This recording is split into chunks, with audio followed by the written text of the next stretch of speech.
want to introduce my faculty mentorship program mentee, Anel Morales. I want to tell you a little bit about Anel. I'm very sad that she's going to be graduating, mostly for selfish reasons, because she's been an incredible RA.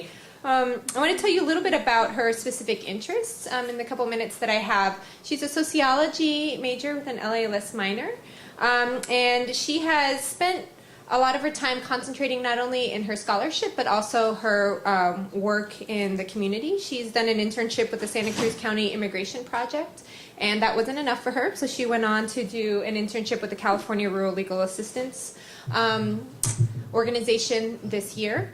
She's going to go on to do the Manuel Macias Summer Legal Internship Program, which is the first year that's being offered by the LALS department in Boston. She's one of 2 students who was selected this year. And I should say she was also the only student who was an LALS minor selected, and so I commend her for that. A little bit about the project that Anel worked on. What she was really doing here is merging her interests between sociology and the law, and she had to develop several skills, frankly, on her own to do this. She worked on kind of honing her database searching skills with LexisNexis. So any of you guys who go on to become lawyers will get to be very familiar with that tool, a tool that I'm not even familiar with. And she went on to kind of figure out how to navigate the very messy area of case law and statutory decisions, and she got her hands dirty not only looking at some of the sociological literature, but also law reviews, which are actually 2 very different areas. And just a couple things that I would like to recognize Anel for.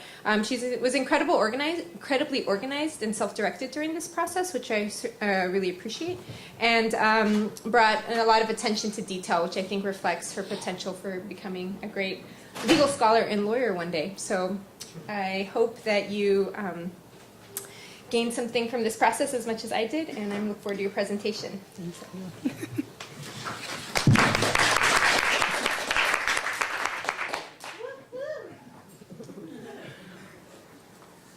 Thanks, Professor Gleason, for introducing me, and thank you everyone in the audience for coming here today. As Professor Gleason already mentioned, my name is Anel Morales, and I'm a 4th-year student. I have been working with Professor Gleason since last spring quarter 2010, when she agreed to sponsor an internship I did with the Santa Cruz County Immigration Project here in Watsonville. At that time, I went to Professor Gleason because I found out through the LALS website that her research interests were similar to mine, interests that revolve around immigration issues and labor struggles for undocumented workers. Given that immigration is a topic dear to my heart because my parents were themselves undocumented immigrants when they came to this country, I knew I wanted to work on a project that reflected my passion. And so I asked Professor Gleason if she would mentor me for this project, and she kindly agreed. And well, that brings me to the topic of my research project. My project focuses on the controversy that exists around the inclusion or exclusion of undocumented immigrants and workers' compensation rights. In this project, I explore how 10 different states differ in their provision of workers' compensation rights to undocumented immigrants, as well as the arguments that are being used for and against the inclusion of undocumented immigrants and workers' compensation rights. But before I begin with my presentation, I would like for the audience to take a few seconds to look at the political cartoon I have up on my slide. As I continue with my presentation, I would like for you all to keep that image in mind and also think of the caption shown. Think about it in relation to undocumented workers, and at the end of my presentation, ask yourself, do undocumented immigrants really need to be employed by God in order to receive workers' compensation? Before I continue on with my presentation, I would like to define a few key terms I will be using. First off, I would like to explain how I define undocumented immigrants. When I use the term undocumented immigrants, I simply mean individuals who have immigrated to the United States from a foreign country and are not legally entitled to reside in the States, meaning they do not have legal documentation. I also use the term illegal aliens to refer to undocumented immigrants because that is a historical term that has been used, and it is also how they are defined by workers' compensation legislation. Even though I have a strong opposition to use this word because I feel it gives off a negative connotation and makes them seem as another, I am unfortunately obligated to use the term. But in regards to the foreign-born population, I simply use it as an umbrella term to refer to a group of people who can either be documented or undocumented, living in the United States. I would also like to mention that the term does not regard specific migrant groups. And also, just to clarify, when I say workers' compensation, I refer to wage replacement, and medical insurance that is provided by employers and that workers are entitled to when they are injured on the job. But let me begin by giving a brief introduction of the history of workers' compensation in the United States, in order to understand how state laws that regulate immigrant access to workers' compensation rights create a controversy. Workers' compensation in the United States began in the early years of the 20th century. The Federal Act of 1908 was the first real compensation act to be adopted in the United States. However, it did not specify whether undocumented immigrants were included. But despite the uncertainty, states had a clear consensus on the issue. Among the states, immigration status had no bearing on injured workers' eligibility for workers' compensation. But the state's consensus on the issue was soon to change after Congress passed the Immigration Reform and Control Act of 1986. IRCA was Congress's first attempt to regulate employment and immigration status. The Immigration Reform and Control Act sought to reduce the flow of illegal immigration by prohibiting employers from knowingly hiring individuals not authorized to work in the United States, and also forbidding the continued employment of those who have been unauthorized to work. Congress's goal was to reduce incentives for hiring illegal immigrants by imposing penalties on employers who refuse to comply with IRCA. Congress's determination to discourage illegal immigration influenced the precedent court case of Hoffman Plastic Compounds, Inc. versus NLRB, the National Labor Relations Board, in 2002. The case involved Jose Castro, an undocumented factory worker who was fired by his employer Hoffman Plastic Compounds for his involvement in union organizing activities. The Supreme Court ruled Castro could not receive back pay because it conflicted with IRCA's goal of preventing illegal employment. The Supreme Court's reasoning was that an award of back pay to an undocumented worker not only trivializes the immigration laws, it also encourages and condones future violations. The court also stated that it could not allow the National Labor Relations Board to award back pay to an illegal alien for years of work not performed, for wages that could not lawfully have been earned, and for a job obtained in the first instance by a criminal fraud. In their reasoning, the court tried to connect an undocumented worker to a quote-unquote criminal activity. The court case decision of Hoffman Plastic Compounds, Inc. versus NLRB created a controversy with undocumented immigrants' access to state workers' compensation rights because the federal government had stepped outside of their jurisdiction and into the authority of the state government.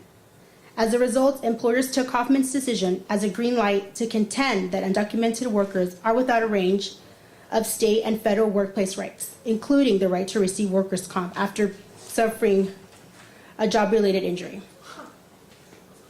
In light of this tension between the federal and state government, I now want to address how my research fits into this picture. My research focuses on this very controversy that exists around the inclusion or exclusion of undocumented immigrants and workers' compensation rights. In this project, I explore two questions. My first question asks how 10 particular states across the United States differ in their provision of workers' compensation rights to undocumented immigrants. My second question asks what types of arguments are being used for and against the inclusion of undocumented immigrants and workers' comp.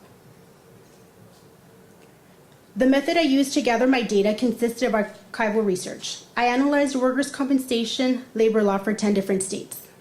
The states include California, New York, New Jersey, Nevada, Florida, Hawaii, Texas, Massachusetts, Arizona, and Illinois. I also examined key workers' compensation court cases related to undocumented workers and law review articles on this topic. I hypothesized that the inclusion of undocumented immigrants and workers' compensation labor code would depend on a state's partisan affiliation. And when I say a state's partisan affiliation, I simply mean which political party they voted for in the 2008 presidential election. For example, California will probably include illegal aliens because it voted as a Democratic state according to the 2008 presidential election.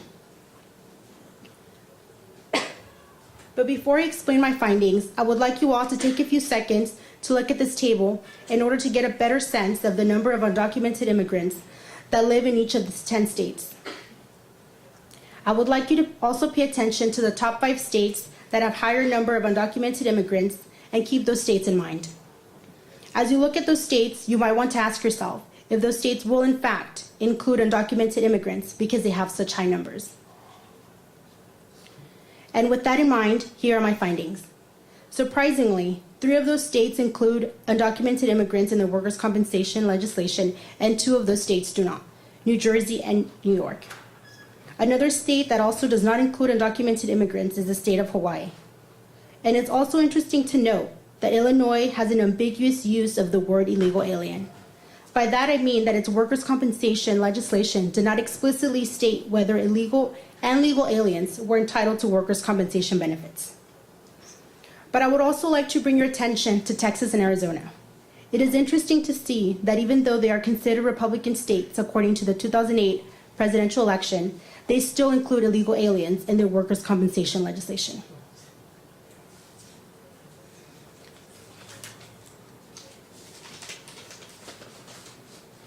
So given that those two Republican states include illegal aliens in their workers' compensation, I would like to talk about a couple of bills that I'm sure you're all familiar with. As you all probably know, in April 2010, Arizona passed a bill known as SB 1070 to basically allow the racial profiling of the Latino population in the state. Brewer's goal with this bill was to eliminate the undocumented population in the state and deport any unauthorized workers. And also, Texas has a proposed bill known as House Bill 1202 to stop the hiring of undocumented immigrants, except for domestic workers. I think it is interesting to see that despite that undocumented immigrants are covered by workers' compensation, these bills are pushing to exclude the undocumented population from receiving benefits that they are legally entitled to. And now I would like to move on to the arguments that are being used for and against the inclusion of undocumented immigrants in workers' compensation. I gathered these arguments from a total of 12 court cases. 4 cases were from New York, 1 was from Illinois, 3 were from Florida, 2 from California, and 2 cases were from New Jersey. The first argument addresses that employers are at fault for hiring undocumented immigrants, and therefore undocumented immigrants should not be precluded from recovering damages. In other words, undocumented immigrants are entitled to receive recovering damages, and their immigration status has no bearing on their entitlement.